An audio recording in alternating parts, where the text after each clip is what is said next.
Hey guys, welcome back. We are here with another episode of Horns and Hooves. I have my friend Annie Howe that has joined us. She is going to just share a little bit with us and how she got started with the Highlands.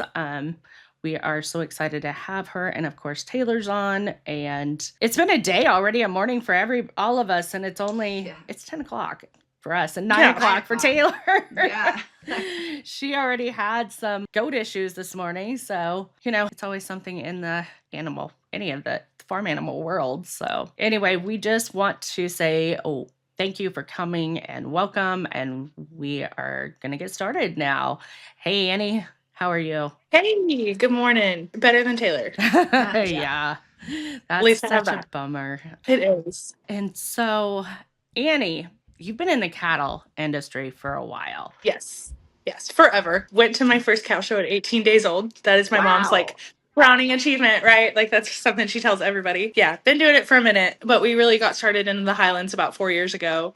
My husband, his mom had a couple and just like unregistered kind of fun little cows. And he made fun of them a lot until I think he kind of saw that's like when the market was starting to ramp up and, things were getting a little crazy. And he found some on Craigslist. And he was like, hey, you wanna go with me? You wanna go check out these cows?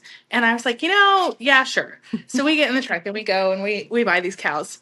And I think he kind of wanted to sell them when we got them home, got them in shape, good stuff. He wanted to sell them. Yeah, because they look so pretty. Right. And then he got these cattle in a trailer. And I'm like sitting in the front seat and he looks over at me and we're not even married at this point. Uh-huh. And he goes, I'm never going to get to sell these cows, am I? And I was like, nope. And so we still have that bull that we bought. The bull that we ended up buying is actually like an incredibly well-bred, super, super nice bull bred by Terry Thielen there in Oklahoma. There was like an unregistered cow with a white bull calf at her side and an older cow that we ended up losing. But we still have those original two, the cow and the bull, and it's just kind of spiraled from there, That sounds familiar. They do have a way of just multiplying, right? Kind of like my story, 4 to 204. Yeah, see, I haven't gone that far yet. I think mine aren't all full Highland though. So he's standing behind me, and he's like, absolutely not. He heard you say 204, and he was like, whoa, pump the brakes. My husband didn't want me to get them either. And so he's like, your husband, and we got him here, and he's just still not interested. And then, boom, all of a sudden, he's in it, but he is really in it on the show quality registered Highland. Yes. That is something that I really admire about Sean. If Sean's going to do something, it's going to be up here. Wow. Yes, I love that about it. I love it because that's how I am. We started buying a couple unregistered cows here and there. I kind of got to where I was like, honey, they show these. And I grew up with super, super nice Brangus and ultra black cattle. And I was like, they show these. And he's like, yeah, uh-huh. And just like carried on with whatever he was doing, totally like diverted from that. And I just kept kind of saying it. Hey, honey, they show these. Honey, that like this is a thing. And he was like, yeah, whatever. And I had done the show cattle thing for so long. I was really like kind of burnt out, kind of just tired of it. And last year we bought a heifer out of Canada. She was young enough to show. And I was like, you know what? I'm just going to try. Like, I'm just going to fiddle around with it, whatever. And when I tell you that I fell in love with it all over again, it was crazy. Like all of a sudden I wanted to be in the barn. I wanted to be doing this stuff with my family. So we went to the Route 66 show this year. And that was kind of our first like big push into the Highland show and deal. And, my husband was like, okay, this is fine, whatever. But I don't think like the magnitude of what we were doing and like the love for it really hit him until we went to Louisville this year. Really? And, not even York was before, right? Yeah. And York. Yeah, he didn't get to go to York. Oh, he didn't. That's right. He didn't go to York. Yeah. He was at work, so he didn't get to go. And so we, he came for Louisville. He came the day before show day and for show day. And, he knew that they were good. He knew that I loved it, whatever. And, we work with one of the best, just one of the best humans in the industry as our fitter. Bryce is just amazing and really just pushes the envelope if I ask him to, and really just, he's awesome. And I think that like all of the things kind of came together at Louisville, and we had a really fun day at Louisville. I watched you guys. You did amazing. I watched you guys. Yeah, we took 4 head, had 4 division winners, and the reserve female. It was really, really cool. And I don't think that anything like really clicked for him until he watched that. And he was like, oh, okay. So now I totally get it. Sean was, yep. I bought 2 off the Northwest, or I bought those, but then I bought 2 more from Greg Star. And those 2, Jeremy Schulte actually showed one. We didn't didn't get the other one until before Denver, but Jeremy Schulte actually showed the one for us in York. And I could tell my husband started getting the itch, because then he was constantly looking, because he's like, I want to be in there. I want to be in the middle of it. Well, Jeremy showed for us, because we didn't have the equipment to start showing again. I always say he's going through a midlife crisis, because going back to his show years. Could be worse. So, well, it could be. But like you said, we got down to Denver, and he just immediately was hooked. And then we took some, when I say some, he's now taking 7 to State Fair, 7 to York, and I don't know what we're taking yet to Denver. But when this man goes all in, he goes all in. But you know how much trailer, work just for us. Oh yeah, he had it's all around. He had a new trailer and a new truck. Yeah. But anyway. Yeah, so I remember that post. And I'll be honest, I love it, but I love being the PR girl instead of See, and I wish I could hire a PR girl. It's me. I'm the PR girl, and I don't want to be the PR girl. Do you want me? I'll walk around and advertise you guys too, and visit with everybody. Perfect. Will that work? Perfect. Make sure you stop over there at Annie Howe's. Check Annie's calves out. Yeah. I do think we're like super blessed. We ended up working with another ranch that's a couple hours away from us. And so we're hauling their cattle too. And that really helps us as far as like, and having help. Yeah, for sure. 'Cause here at home though, my husband's a refinery welder.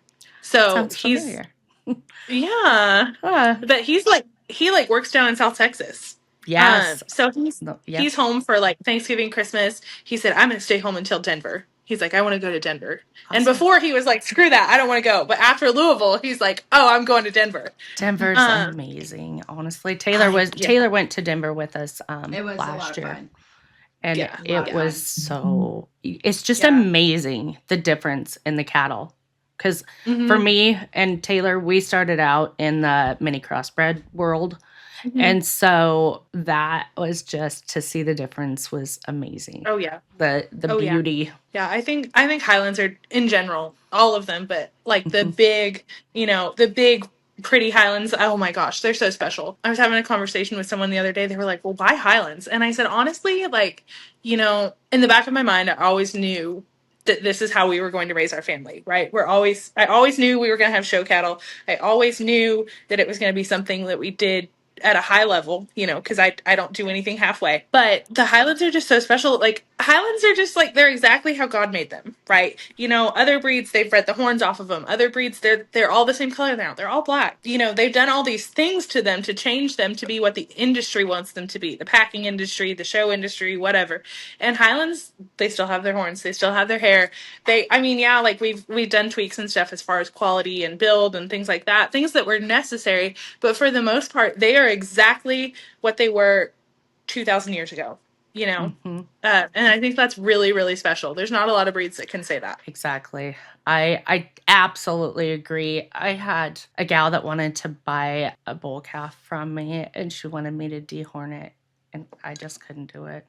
I said, there's a purpose for Highlands. There truly is a purpose, and I can't do it. I said yes, and then I backed out. I couldn't do it. We have a cow, and she's my very favorite cow. She has one horn, and then the other one is just like a little nub. And I swear it makes a difference in how cool that cow stays. I agree. Like, she'll be in the pond way before the other cattle are, because she's hot.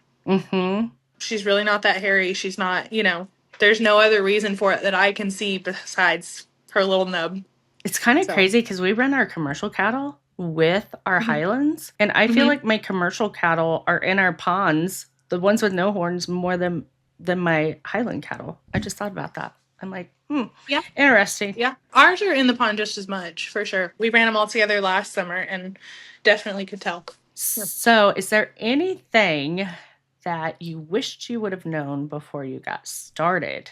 Yeah, we started with just that unregistered cow and the registered bull and made our way into the registered cattle slowly. But, I grew up selling cows. We sell, 15 head of heifers in one whack down to Texas, because they're what producers are looking for. They're what cattlemen are looking for. So I'm used to selling cattle to cattlemen. And, when like you and I go to buy a heifer, if I'm going to buy a heifer, I'm looking for, I want to do this with her. I want to go win our division at a big show. Or I want to go, breed her to this bull and make this kind of calf. And, I make these decisions based on like advancing my herd and looking forward, that sort of thing. But if you're selling Highlands at all, you're selling Highlands to people that have 3 or 4, and that's fine. I think that people like that are just as important to the industry as, people with 200 head. But it's a lot more like selling puppies than selling cows. What's its temperament like? What's its color? The things that are easy to quantify are the biggest questions we get asked. Color, size, temperament. Those are really easy to say, hey, it's this tall, it's silver, it's, blah, blah, blah. I can walk up to it and pet it, brush it, whatever. That's something that people are like really able to wrap their minds around. And I think that like things like quality are harder to wrap your head around. And so for me, that's been a big shift. And I think that that's where our whole entire industry really needs to take a closer, harder look at on that quality. Yeah, we definitely need to do some introspection there. If we're all passionate about the breed and we all love the breed, like we say we do, we really, really have to be looking at quality when we're selecting cattle. And we have to be looking at quality, especially when we're selecting bulls. But that's a conversation for another day. It is a good one, though. It is a good one. Bring me back for that one. I will bring you back for that one. We will bring you back for that one. We do have a Facebook group, and we have so many people trying to put bulls in that. Oh, I love everybody, and I get it. They're so cute. They're so adorable, but those bulls aren't breeding quality. If you're not going to use it on your animals, you're not going to. So you brought up like how they like have 4 or 5, right? Like they don't have that many. So like that is like they're just starting out, a lot of people, and they're like at small acreages. They can't do the whole big thing. So like those questions they're asking you, I mean, it makes sense for them because they're wanting something they can be hands-on with, right? They're wanting to know, is this thing going to be like, some of the people I sell to, right? They're like, hey, I got an HOA. Like I can only have so much out here on my little acreage. Like I need to know is size, like, is this going to be a massive cow and I can only have 2, or is this going to be a smaller one? I can have 4, that kind of thing. And so like when we talk about like bulls and like making sure you're breeding good genetics and that's like so much our responsibility as breeders that are like communicating that with these new people that are coming in. Like, yeah, they are asking these questions that are so much different than the normal cattle world, right? So it's just really important, I think, for breeders all around the board. Like, it's not just like selling a calf and being done with it. It's trying to teach like all these new people that are coming into it that if they want to breed or if they don't want to breed, that's fine too. Like what they're looking for. And how important it is to put your money into the bull. I mean, I would rather put more money. I mean, I do it all the way across the board. But if I have to be at a picking and choosing point, buying $1,000 bull is not honestly going to get you to put on heifers that we spent $6,000 or $7,000 on. Exactly. That doesn't track for me. And I think that's very much a like the way we were raised sort of thing, right? Like we know the value of a good bull. I don't think that we, and I mean everyone says this, I don't think that we as an industry do a good enough job of educating our new people. Absolutely. I think that you talked about like your Facebook groups and stuff. A lot of those Facebook groups can get pretty shamey pretty quick. Yeah. And instead of like, I said something, I taught at Cowgirl Confident, and I highly recommend, like, if you're new to this at all and you don't you haven't done the cow thing before, Cowgirl Confident is a great place to go to meet people, make connections, and just get like a baseline, right? But I was teaching at Cowgirl Confident, and I was teaching halter breaking, and that's something I'm super passionate about. But I said, I'm not going to call you out on Facebook if you put your halter on wrong, but other people will. And I will certainly screenshot your post and be sending it in my group text with my friends, and will shame you there. That's what my husband says too. He's like, oh, it drives him insane. He shamed my husband. Your husband shamed my husband. Who has never been in the halter world or anything like that. And he caught my bull calf and he stuck it on as quick as he could. And Sean was like, hey, you got that on wrong. It's on. But I think that's such a thing. Instead of like, shaming people and they're like getting in the comments and being hateful, or screenshotting it and sending it to your friends, whatever, we really ought to take those opportunities to be like, hey, like, actually, let's go this way, let's look at this. And I do think that there's lots of opinions out there, there's lots of different ways to do things. Everybody has their own way to skin the cat. Not everyone's right. I'm not right all the time, right? I'm really not. But we try our best to be our best and to teach our best and share our best knowledge. Yeah, and there's just things that, like, I hold everything in my life to a really high standard. My kid, my husband, myself, our cows, everything, we're up here. Except for the house cleaning. That's different. That can wait. You're too busy everything with the other stuff. Right. This is not a priority. But I really struggle to not hold others to that standard as well, right? We can't expect ourselves out of others all the time. Correct. But right. But it's really hard, okay?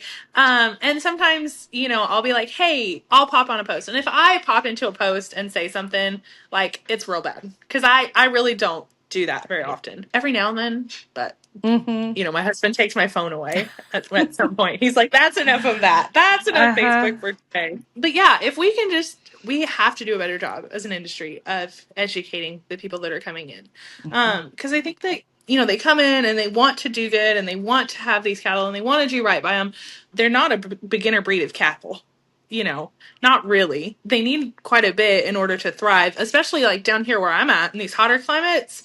You've got to be on top of your game, taking care of these things in the summertime. Yeah. Fly strike is such a real thing. Oh my God. Summer pneumonia. People don't realize summer pneumonia. Yeah. The other thing that I see a lot of, and I wish I could get it through people's head, is like, oh, we don't vaccinate. We want to be organic. We want to be this. We want to be that. Golly, we are sending these things all over the country. If I sell a heifer tomorrow, she could go to California. She could go to the East Coast. She could go down to Florida, wherever. And, like, we have some fantastic haulers in this industry that make that possible. But, like, if we're doing that and we're sending these cattle all over the country, we ought to give them the very best protection we can. Absolutely agree. And you might not think your cattle are sick. And the person that has put other cattle on the trailer might not think they are, but you could very easily. But you get those germs mingling and stuff like that. No matter what a hauler does, that trailer is like kindergarten. Yep. You send your kid to kindergarten and they come home sick that first week. It's the same thing. Yep. And I really, even for me, my husband, when we first started, there was a couple that he didn't think were necessary when they were born, basically the Enforce, the nasal one, and not necessarily Vision 7, because the Vision 7 they used to give them when they were older. And now all of our calves get both as soon as they're up. Well, after they've sucked, but yes. Yeah. So my cows are big, and some of them are pretty protective. Yeah, but we have those too. Yeah, and it's usually just me. Oh gosh. So it's me and my 4-year-old. Oh my. So yeah. So that makes it a little difficult at birth. Yeah. So, but definitely anything that gets on a trailer and leaves here is vaccinated. And then revac. People forget about that second one. Yeah. Ours are done. Ours have theirs. Well, because I have hired, I'm a little blessed Taylor will say I'm spoiled. You are spoiled. You're a little bougie. A little bougie. Well, I have hired men that will help if I need them to help. My daughter's living with me right now, so I have her and my husband. I'm like, Sean. But now I have 2 new barns, and I think I can get more accomplished on my own. We'll see. Good. No, my help is Josephine. She's 4. I've met Josephine. Mine is Jackson, and he's 5, about to turn 6. Uh-huh. Yeah. And a 2-year-old. So yeah, I hear you 100% on that. Taylor was hauling water out to her ranch up until this year. Can you imagine that? Well, 15 miles. What is it? Yep. It was 7 miles, about 15 minutes. But yeah, it was not fun. Our house burned down, and it took the pump with it, and having people come out was hard to get someone to come out and fix it. And so it was all winter, all summer. Finally, this fall, I got it fixed. So. Oh my gosh. Yeah. I cannot imagine. No, Josephine, she's she's super handy. You know, we were at Louisville, and Bryce, our fitter, was like, he was complaining about one of the heifers. He's like, God, she's such a pain in the behind. I was like, really? Because Joe leads her to the wash rack every day. Like, the 4-year-old leads her to the wash rack every day and rinses her. She'll stand there with a hose and rinse them. But no, and he's like, here, have her do it. Here, Joe, take her. Yeah. Yeah, I think they all know that if they screwed up around Joe, they'd be hamburger. So. We have a few of that. Livia, my 9-year-old granddaughter, she's kind of that way too. Mm-hmm. She's a good boss. Yeah, Joe's very bossy. I'm sure you remember. She cracked me up at the banquet in New York. She was like, she wanted me to pick her up. She was with Kay. She was sitting on Kay's lap. Yeah. She loves Kay. Kay's a good one. Kay is who is fitting for us at Nationals this year, or Denver Stock Show. Good. Yep, I'm so excited about that. I know she talked about wanting to find somebody for you. Mm-hmm. She's doing it. Her and her family are doing it, and so I'm so excited about that. Yes, I love Kay. But anyway, so we've solved some of the cattle industry issues. Do you some? We could go. I think we could go on for quite a while. Honestly, yeah, I could yap. Yeah, I do like to yap about cows. Do you feel like there's anything on that side that we need to talk about anymore? Well, when we were talking about getting, what we were going to talk about today. Yeah. We had talked about, we've been blessed to have a really good calving season with our Highlands this year. Mm-hmm. But my mom is running like a couple hundred head of beef cows. And we have just had a heck of a time this year with calving out the beef cows. And we usually don't. We had a calf come in the other day. My aunt brought it in, and he was froze. Like, tongue mushy, soft, all of that. And, I was a paramedic up until COVID. And that was kind of the end of that for me. Like, that's enough of that. But, in people, they talk about like rapid rewarming versus delayed rewarming, like doing it slowly. And I think that this calf was so severely hypothermic that he probably needed a delayed rewarming. Like, we needed to do it in stages, do it slowly. And that's just not something that, like, clicked in my brain at the time. And honestly, I think we would have lost him either way. But we always have to think about, well, should I, if I would have, that type of thing. Right. It's a shoulda, coulda, woulda, yeah. Sure. Yes. Yeah. But, she brought him in, and she set him on my laundry room floor as I'm cooking Thanksgiving dinner. Of course. Why wouldn't she? She's like, hey, I need this. I need help tubing this thing. I need to get this thing warm. I need this and that. And my aunt is fantastic at like support staff tasks, right? Like, she can check cows, she can run the chute, vaccinate, like that sort of thing. But when it comes to like the really technical stuff, like getting one tubed and getting one warm back up and things like that, she's a little timid. And so she was like, hey, I need help. And so, I just immediately kicked in gear. We're throwing towels in the dryer. We're putting this calf on the heater vent. We're covering him with a blanket. We're getting caffeine in him. We're getting fluids in him. We're getting sugar. And, packing warm towels around like his belly and up, under his tail, stuff like that, and tubing him and all of that. And I think honestly, like, the calf could have benefited from like a delayed, slower rewarming, even though I'm pretty sure that all we did was get him warm so he could die. That happens too. It's part of it, and some people don't realize that when they're getting into cattle. I feel like a lot of, they're like, oh my gosh, we're seeing Highland cattle photos all over, and they're so cute. We need but they don't realize all that it entails. It is cattle. It is a calf that will be a heifer, then it will be a cow, and it's going to grow.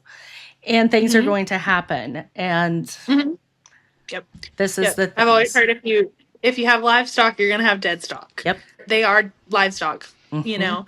I really wish people understood that more. And it does. It breaks my heart to watch people experience it for the first time. Mine know, because you see it on Facebook all the time. You know, oh, this happened to such and such, and it's awful. My heart breaks for them. It really does.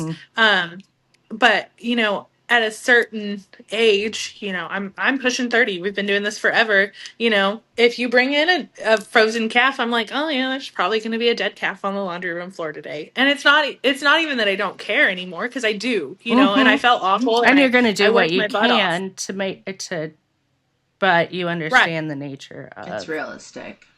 Right. You know, work your butt off to save them. Understand that you probably won't. And I think also, I know we've stressed this a few times on our podcast, get a good vet.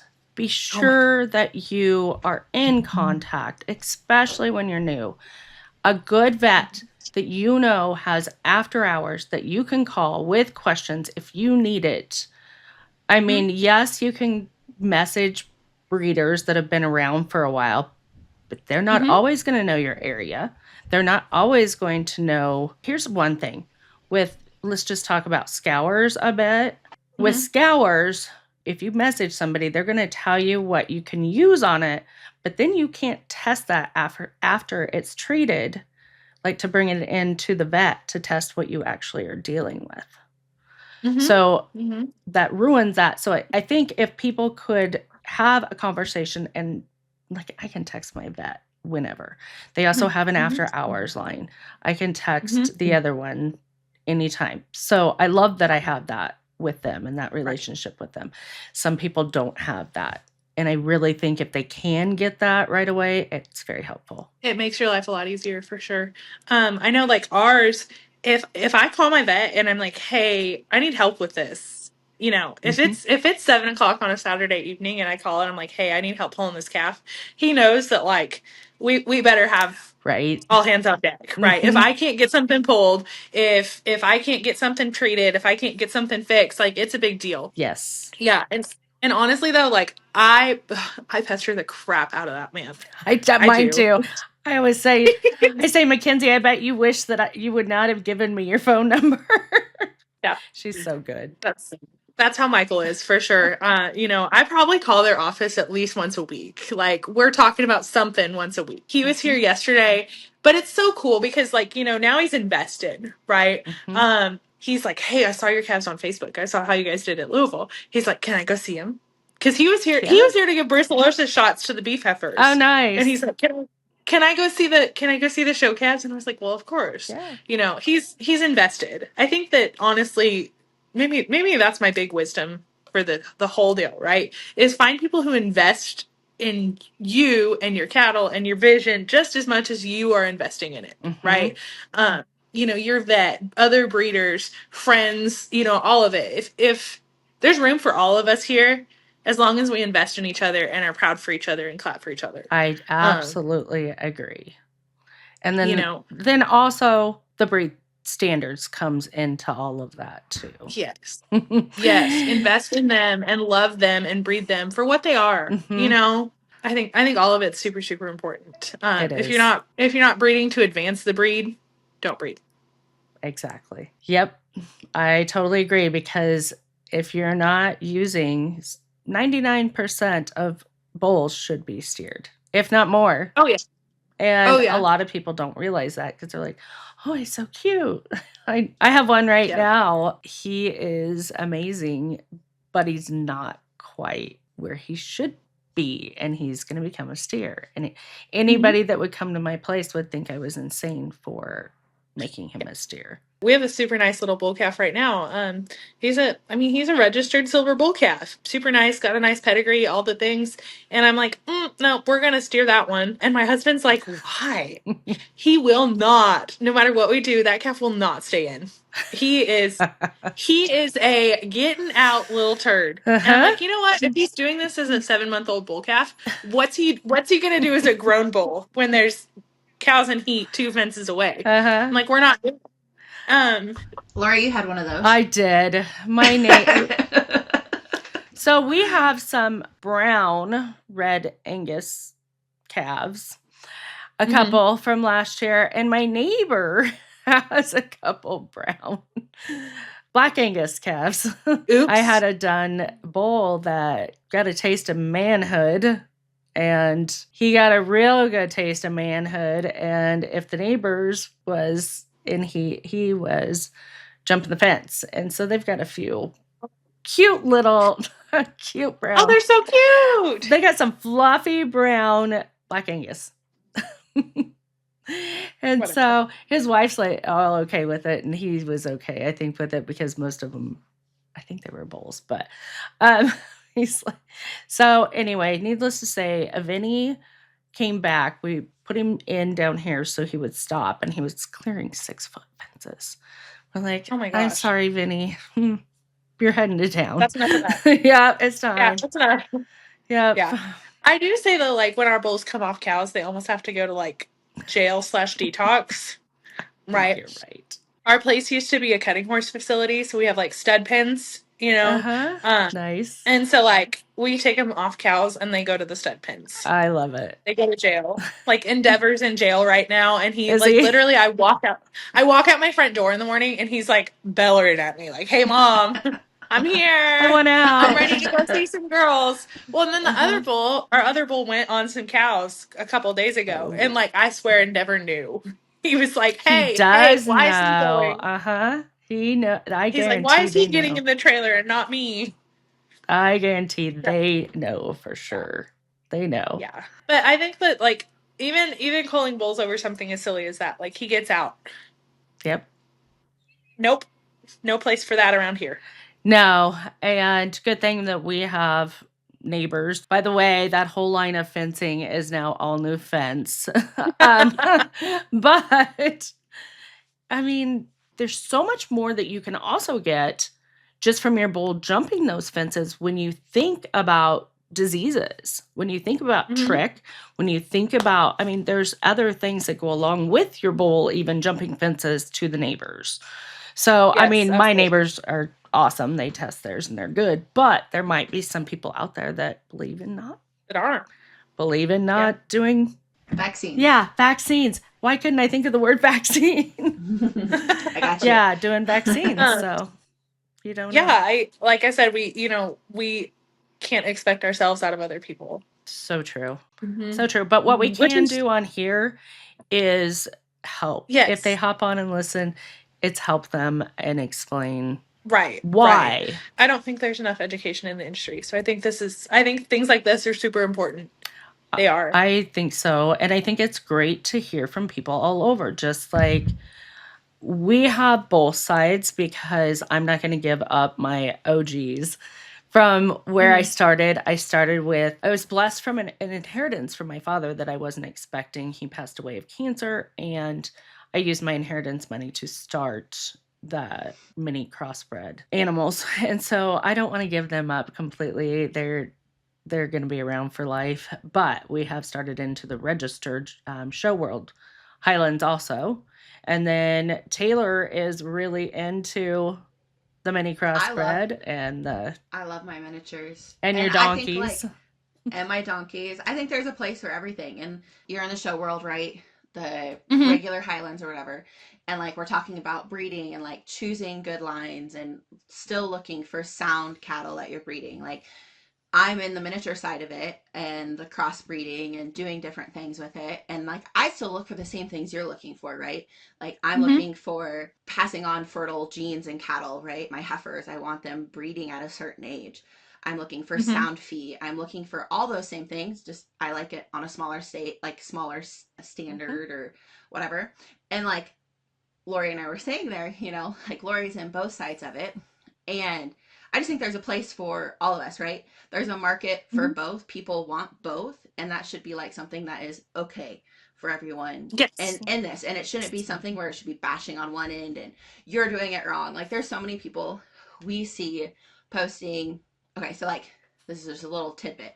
My vet tech up at our vet clinic come in and was talking to me, and she was like, I was looking into the chondroplasm gene and that kind of thing, and she's like, I read this article, and like all the stuff she was reading to me, I was like, I don't know where you read that, but like that's not at all what we're doing. And I was like, it was really frustrating because I see those articles and people like they go on these tangents, or like they say they take pictures of like humans and they put it on here, or they screenshot horrible pictures and post them, right, to like scare people out of it. And it just becomes like a bashing thing. And like when we're talking about educating buyers on that, it's so different because you have people that see that one post, right, and then like that's the truth to them, right? They like look at it and like that's the only truth there is. And so it's just it sucks. I really think a lot of that comes down to people are talking more about breeding chondro to chondro, and it ends up as a category on everybody, regardless if you're trying to do right by the breed or by breeding. You've got the commercial cattle that you breed with clubbies. There's all sorts of different. There's an unethical way to do everything. Yeah. There's a right and a wrong way to do everything. I will say that for me, the big gripe I have with the mini world is exactly the opposite of what you were saying. So, we talked about how it's easy to quantify size and color and disposition.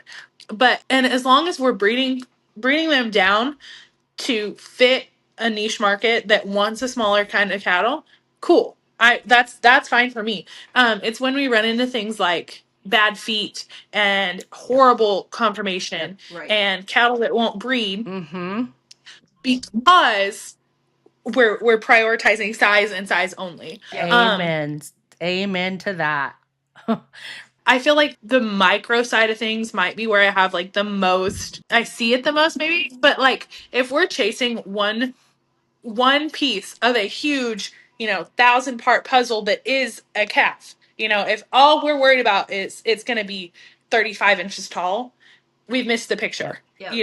We're never going to get that puzzle put together and make a quality animal if that's all we're looking at. And truly, honestly, most of those are all lies anyway.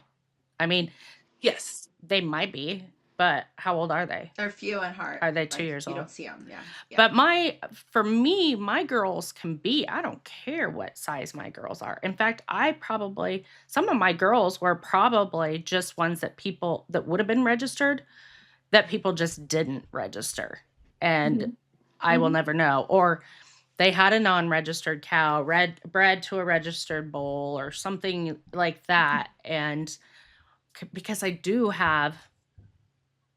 can tell the difference though with my Highlands. Show quality cows and heifers. There is a big, with the hair, the size, and there is a difference and even when it comes to some of the conformation, you really have to watch now, because I think everybody's trying to breed Highlands and they're not paying attention to that stuff regardless. And I've seen it in both sides. I've seen it in the register world there's heifers that honestly I'll probably get hate from PETA, but they should be cold because they're not that lousy bag. It's gonna pass down. It's gonna come back to haunt you for sure. For sure. That's something we haven't talked about yet, is honestly like nobody's talking about the bags on these things. This is one of the worst uttered breeds I've ever seen. And it's honestly just appalling. And like I say that like I don't have a couple cows out there who have, suspension issues or something like that, but we're actively taking steps in how we breed to fix that. Yes. If we're not trying to improve the bag every generation, what are we doing? My husband was born and raised on dairy farms, so that's what he looks like or looks at. That's his deal, and he knows what he's looking for. So, but that is so true. I mean, That's a genetic thing. It is. It's 1000% genetic. And there are some that, like, I have a cow. We bought her out of Canada, and we got her home, and I was like, ooh, why does that quarter look like that? And I'll make concessions on ones that accidentally like blew. You can tell they had Yeah. Right. You can tell they had mastitis in a quarter or that sort of thing. The other thing that I have old cows. Like, I went and bought the best cows that I could afford. Right. And at the time when I bought those, I couldn't afford a whole lot. So I found really, really nice older cows. I have one in particular that I'm thinking of right now. I can see that bag in my head, and it is a monstrosity. But she's 15. Right. Yeah. And that's 15 years old is and still breeding is like a huge thing in itself. Yeah. Right? Like why would you take that out? I mean, right. You can still better it. If I fed 12 kids, I probably wouldn't have the greatest bag either. Right. That's so true. So true. So, I'm like, you know what, Lindsay, you get a little bit of a pass. Right. Probably won't keep a bull out of her, though. Just, we're not going to do that. Someone talking about it last night, Okay, now I'm going to ask why would you not keep a bull out of her? Just curious. Because I know what her bag looks like, right? And so if one heifer out of her is going to have one calf a year. And so that's, and obviously, like, I'm trying to improve the bag with every generation. Gotcha. So that makes sense. In a perfect world, that bag will be better than her mother's. But a bull siring heifers, then you can end up with 15 or 20 of those with a less than perfect bag. Correct. I'd rather have one with a less than perfect bag and a steer, And that's another thing that people do not think about when it comes to quality. And that's where your bulls and paying that extra money for bulls is so important. It matters. Your bulls are they're half your herd. We have a pretty expensive bull. A beautiful bull that I have a lot of babies, I think, coming this spring. I'm so excited. We have babies coming in the spring too, and I'm really, really excited. But people are like, oh my gosh, I can't believe that you would pay that. Look at the prices we're given for heifers. Right now, yeah. Yeah, in the rest of the cattle world, bulls are the expensive part. Right. And so, like, it was a lot of money for us to spend at the time, but it made sense, where we've been investing in our cattle, we've been investing in our genetics. This is a logical next step, is to buy one of the best bulls we can find. He's already famous. The marketing's done. The pictures are done. All of the things. So all he has to do now. And he's famous in both worlds. And exactly. All worlds. Yeah. He's gorgeous. Yeah. Everybody's seen that picture of Endeavor. He's gorgeous. He's a blonde highlighted black bull, correct? Black? Is he black or red? He's brindle. He's brindle. With like ridiculous amounts of frosting. Yes, frosting. Okay, there's the word. Beautiful.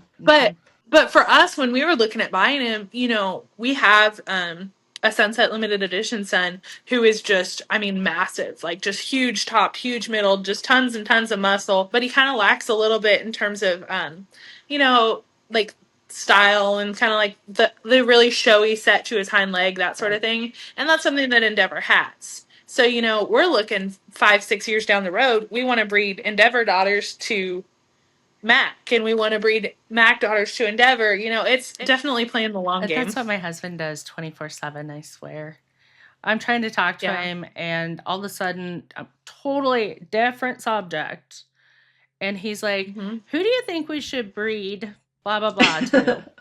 I don't know. And she can't be bred until like 9 months from now or 6 months from now. Yeah.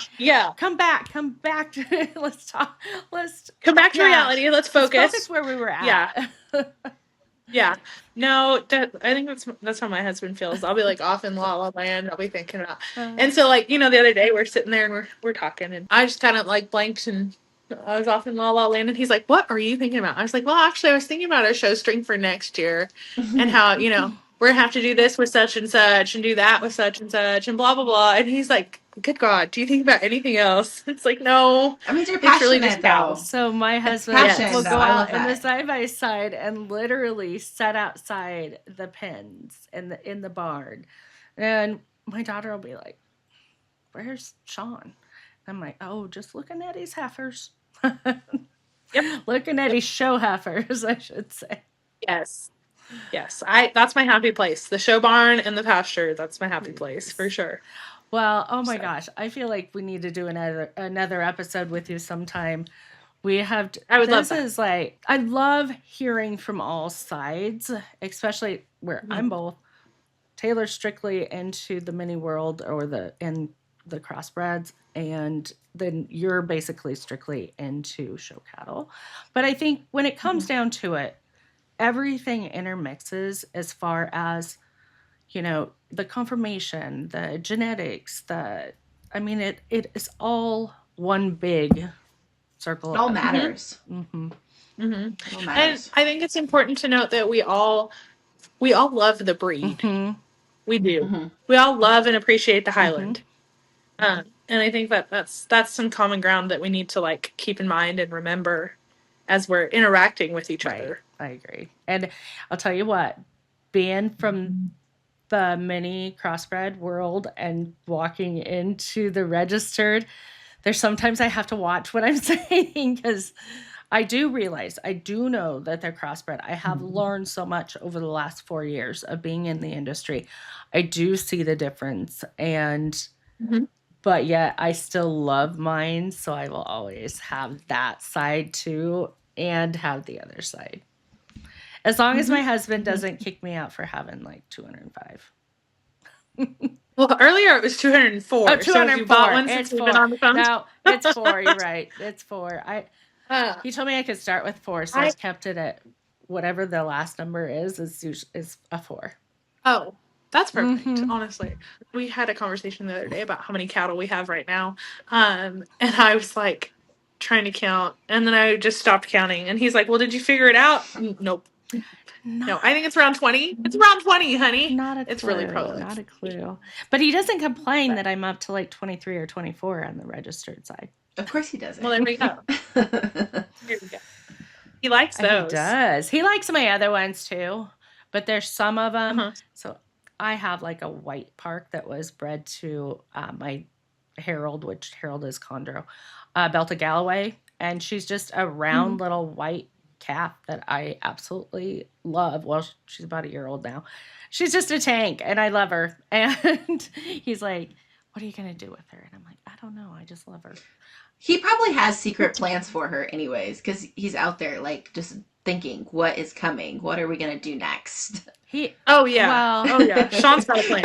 He's out there thinking, this is another mouth I have to feed if she's just keeping him around or keeping her around as a pet. Because I do have a couple of those. I have an absolute beautiful yellow cow, and I swear she probably was registered. She could go to the shows, but she ended up being bred to, I don't have a clue. It was not what they said, because she was supposedly bred to a chondro bull. Had a 90-pound calf. Not saying that that's not possible, but 90-pound calf, had to have a C-section, and she hasn't bred back. But she's absolutely beautiful. I've never seen horns as gorgeous in my entire life. And she's staying forever and ever, and I don't care if she's only 6 years old. Yeah. We had the conversation about like, hey, what heifer calves are you going to keep this year? Like what? And I was like, oh, well, I have to keep so-and-so because we have to show her. And then I have to keep so-and-so because we might not get another one of those. And then I have to keep this one because it's this. And I have to keep this one because it's this. And he's like, okay, well, like, pump the brakes. You know, this is a business. This is how we make a living. So, men. But we will make it after I show her and she does well and I sell her. Right? No, we don't sell. Okay. No, we're not selling her. Oh, you were keeping her. No. That's what I always say. Yeah, I might say that, but I always am like, oh, that's a keeper. That's how I got up to 205 or 5. I think I was at 5. I was up at 205, but one's leaving today. One's heading to Iowa today. Okay. Yeah, no, I got to look at him the other day and I was like, yeah, I don't know. I don't know what we're going to do with all these. I keep framing it as it's so much cheaper. Exactly. That's how I say it too. Or instead of replacement. heifers, right? Then he says, oh yeah, but it's going to be 3 years, 4 years before you see anything out of it. And it's like, yeah, but I need to keep that for myself. But we've already got a 9-month start on this one. Yeah, there you go. Right. Yeah. It's here on the ground today. Yep. And it's already here. Like, we don't have to pay someone to haul it here. You know, we know what we're getting. All of those things. We get to socialize it ourselves. Right. We have all the pictures, like, oh my gosh, all the little things. I tell you, I think we could go. I'm about done with the socializing calves. You're about done with socializing? I had to put a batch of them through the chute yesterday while the vet was here. And it was literally like herding cats. Like, they're just like coming up to me and they're like, Mom, you got any treats? Mom, what are you doing? You know, all up in my business. And I was like, just go.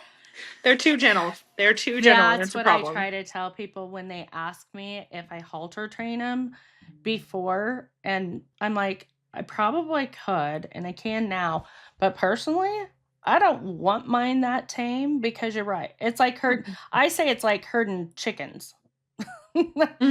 Like, or cats or whatever, because it's half the time you got a mess in the chute when they're all that tame, or you can't get them to even move. Yeah, they're the ones that block the gate. We had to put a halter on them yesterday. Yeah. In the alleyway, had to lead her down the alleyway. Now, don't get me wrong. I like them to be somewhat tame, but yeah, I want them to like if I'm in a pen, I want them to move away from me. There you go. That's exactly. You know. Mm-hmm. You know. But I don't need I want you to stand quietly up in my business and licking my face. No. And people don't realize they have horns. Fly season is when you notice it the most. I have a Bessie. She was never trained or halter trained, nothing. But she gives hugs for treats. Okay. Yeah. Well, fly season, you know, her horns are flying everywhere. People don't realize that, yeah, you want to be petting, but everybody wants to pet the heads, the faces. And it's a bad idea, because when you do that, you got those horns flying at you. Yeah. That was just another added thing that I thought about when we were talking about all up in your business, all the animals. I don't want them in my business. I totally agree. Yeah. I mean, yes, we're going to halter train the ones that we're taking to shows and stuff, but they're not, they're eating their own grain out of their own pan. I'm not hand feeding them. Right. Well, I've noticed too, though, you know, we show a lot of cattle for another guy. And I've noticed that the way, like, if he buys cattle that are halter broke and sends them to me, they act completely different than the cattle I started myself. You know, like the cattle that I start myself, we have like rules and expectations, and like, you know, you don't come in my space. I'm allowed to go into their space, but they don't come to my space. You know, we put on a halter and it's time to work. And maybe that's like the horse side of me, right? You know, that sounds like a horse for sure, with the horse side of it. That's a whole other ballgame. Right. But you know, if you think about it, like, we have a yearling bull right now that he figured out he's a man, right? And so he's wanting to push, he's wanting to play, he's wanting to, you know, he's wanting to go get in those heifers business, whatever. He needs to understand that there are rules and expectations. Exactly. I don't think there's anything worse or more dangerous than a pushy bull. A bull with no boundaries is dangerous. Very. Especially one that we work that closely with every day. You know, they are. I had Lori to learn knows that firsthand. I had to learn that the hard way. Yeah, I know firsthand about my bull that put me up against the fence because he shot through my legs. He was a small one, but it could have ended up bad. And I had a new heifer mama that I had an ugly scene with also. I didn't know her situation at all, and I was standing behind the side by side just taking pictures of the little guy. She was laying there chewing her cud, like no big deal, no problem. And so I thought, okay, I'm going to sneak up. I think I feel comfortable enough to sneak up and see what sex this is. Now, mind you, it's also dark. We have our side-by-side lights on her. I go up to see, and this is one that will take treats out of my hand, or would. Her calf spooked, got up, and I kind of made the biggest mistake right here, running after it a little bit to look down to see what sex it was. That mom flipped on me. Thank goodness my husband was with me. It could have been so bad. So she chased me. On Sean's side, I'm like, open the door, and he couldn't get the door open. So I ran around, tripped over a log, was on the back end of the side-by-side on the ground. She was over the top of me. And thank goodness, I don't know how I did not get stepped on. She had her horns down. She was ready to eat you. Yeah, ready to get you. Get me. I finally got back in. No big deal. This dang cow, every time I was out in the pens, she had it in for me. So we had 3 other episodes.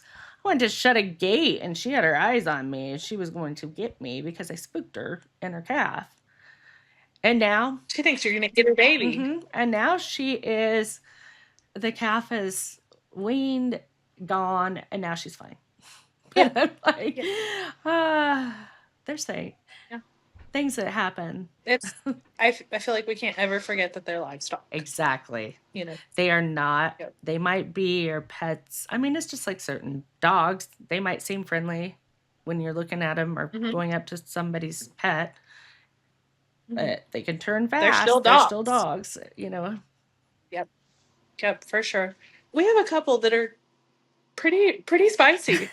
And it doesn't even have to be their baby.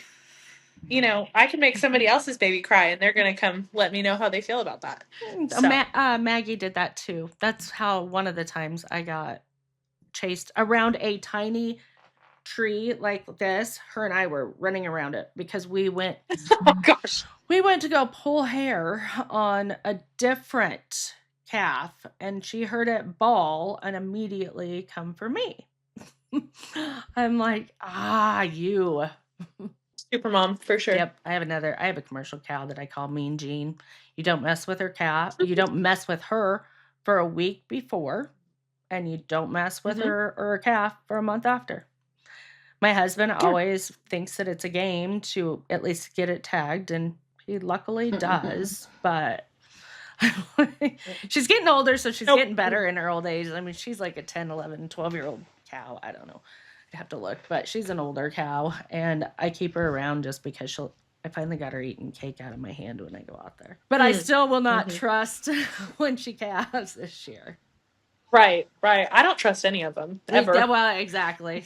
You have to, you've got to always be, I have to remind my granddaughter that these cows are, I mean, any cow can hurt you, but these, especially with horns, are, very dangerous.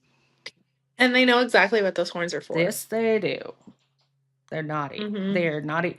I have a commercial cow right now that has a gash, and it's not that deep, but on her neck, because we moved things together and they got to fighting and pecking order, and now she has a cut on her neck. I'm like, anyway, we are at an hour and 5 minutes. We probably should let Annie get back or get on with her day. I can hear a little one in the background, and Taylor's got 2 boys upstairs with a friend that just came. That's when she had to leave.